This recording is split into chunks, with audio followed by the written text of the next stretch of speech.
What is good, everyone? I hope you are all doing well. I'm actually doing amazing, as today is the 1 year anniversary between Harley Quinn and myself. Not her real name, by the way. It would be a hell of a coincidence if it was, though, if I was actually dating Margot Robbie. I mean, Margot Robbie's actually pretty freaking hot, so that would really be great. But no, today is the 1 year anniversary for me and my girlfriend, so feeling really great, and we've got a couple of news topics to get into today, one concerning AMD and one concerning some initial benchmarks on Cinebench with the i7-8700K. But first, we're going to be starting off with AMD with a story that just absolutely rocked me when I first saw this go up concerning Raja Koduri stepping down from his position in the Radeon Technologies Group for the next few months. He's going to be taking a sabbatical going into 2018, and after that, he's going to be repositioning himself within that group, in the Radeon Technologies Group. So he's going to have a different position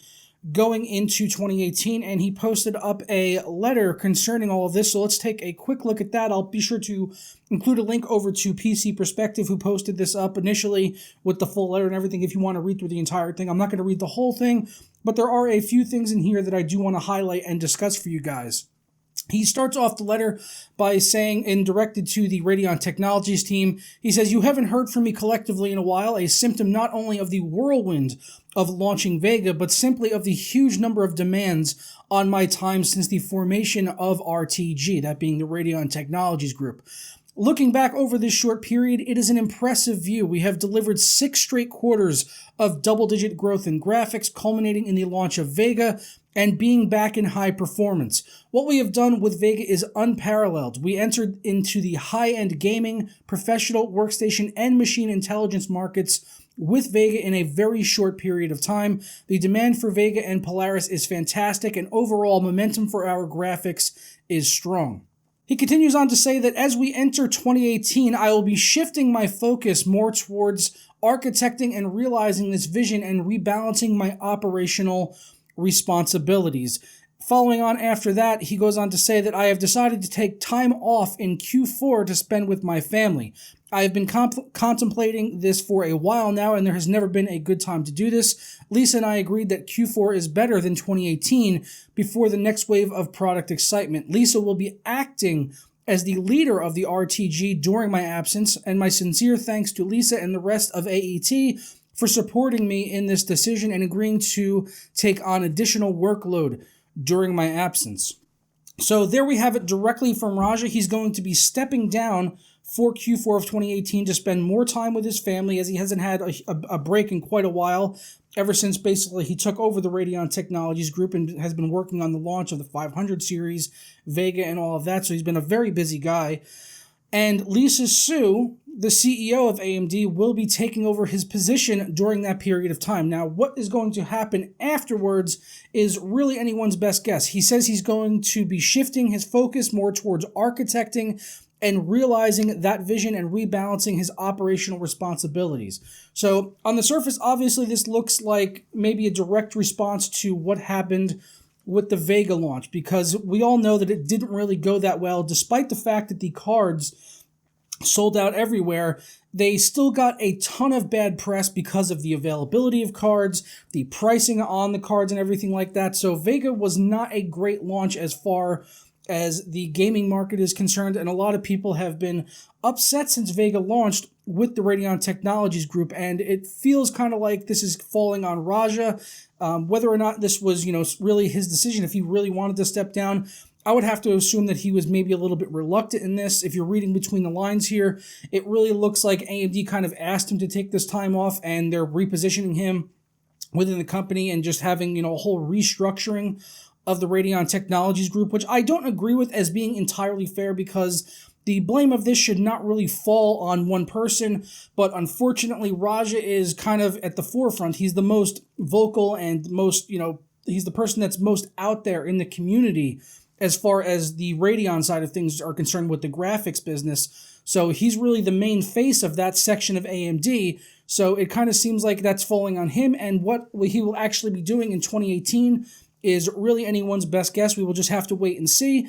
But I'm happy to see Lisa Su is going to be stepping into that position. She did an amazing job with AMD Ryzen. They just Ryzen has been killing it all throughout this year. So if she can go over there to the Radeon side and, apply that same level of tact and marketing to the graphics division, then I think it could possibly be all for the better. So hopefully Raja falls, lands on his feet in 2018 and finds himself in a good position with AMD and continue to work on graphics, and look forward to seeing what they're going to produce in 2018 as well, as they did mention a rollout of exciting products in the year 2018 that is going to be quite busy for them as well. So very excited to see all of that. Our next story is up over on video cards, although it's been pretty much everywhere over the past few days. It is the first ever leaked benchmarks for the i7-8700K. Now, this came from Carl Morin, who is a Canadian tech journalist who came upon an HP Omen desktop PC that was running an i7-8700K. The only issue was that it wasn't running a display. It didn't have a monitor hooked up to the machine at all. So he actually went and kind of like borrowed a monitor from nearby, hooked it up to the PC, and proceeded to run Cinebench R15 right there on the show floor of a convention, which is just insane. Like, kudos to Carl Morin for actually going out and do this. I've done something similar to this before when I was at an Acer event. They had like a laptop hooked up and there was nothing really to monitor temps or anything, so I kind of did my own benchmarks right on the spot, which it turned out really well, honestly. No one was upset about it, thankfully. But yeah, huge balls on Carl Morin to go ahead and take a monitor and hook it up to this system when there was a rep from HP standing directly next to him while he was doing all this. Nobody stopped him, though. So yeah, good job to him for that. So looking at the test he ran on Cinebench R15, we could see that the CPU on multi-threaded got a score of 1230 CB, and on the single core got a score of 196. Now, I'm assuming that this is probably going to be running at stock and not overclocked based on a couple of factors. One is that I ran my own test. Quickly, I ran a test on Cinebench R15 with my i7 6800K, which I have overclocked to 4.3 gigahertz, and my multi-threaded score was 1300 CB, which does beat out the 8700K, but on the single core, I got decimated where he got 196 and I only got 175. Now, where does this stack up to something like the i7 7700K? I went and referred to some numbers over on Eurogamer.net for this graph here, where we could see the i7 7700K at stock on the single core got 187, while at 4.5 gigahertz, it got 194, which is getting closer, just beating out a little bit the 8700K, but when overclocked to 4.8 gigahertz, it got a score of 207. So we will just have to wait and see on the 8700K if this was overclocked, and if it is overclocked, what the full potential of it will be, being that it's a 6-core 12-threaded processor. We're not 100% sure if Intel is going to be able to keep up the pace with the overclocking headroom like we've seen on things like Skylake, which we can get up to 5 gigahertz, which is insane. I keep my 7700K at 5 gigahertz, and if we can do something even close to that on a 6-core 12-threaded processor, that's going to be nuts, because nothing in the the high-end desktop space like the 6800K, 5820K, none of those CPUs can get close to 5 gigahertz. Usually you're looking at like 4.2 to 4.4 kind of on a good day. My 5820K could actually do 4.6 with a lot of voltage and a lot of temperature being put out by it, but my 6800K can't even get close to that. So yeah, like I said, we'll have to wait and see what the overclocking headroom is like on the 8700K, but this is looking pretty promising as far as the single-threaded performance is concerned, because it's really beating my 6800K by quite a bit, which has only got 175 on the single-threaded performance, but it is falling behind on the multi-threaded.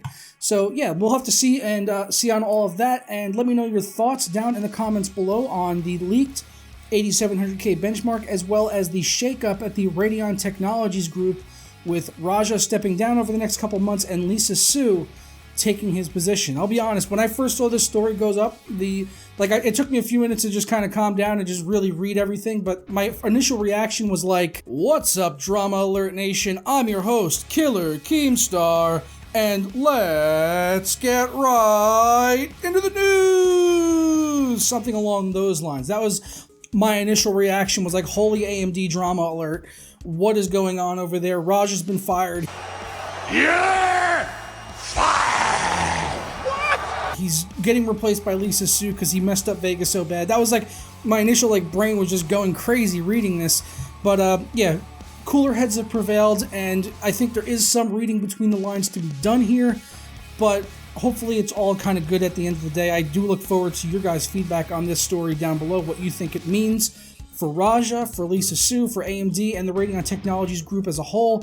So yeah, let me know down in the comments below. If you enjoyed this video, don't forget to leave a like on it and subscribe if you're not already. And if you have been here for a while, you can always hit the notification bell to find out when I'm uploading new videos like this one. And if you want to go and check out my Patreon and consider supporting content like this in the future so that I can keep delivering it to you guys, there will be a link over to the Patreon down in the description as well.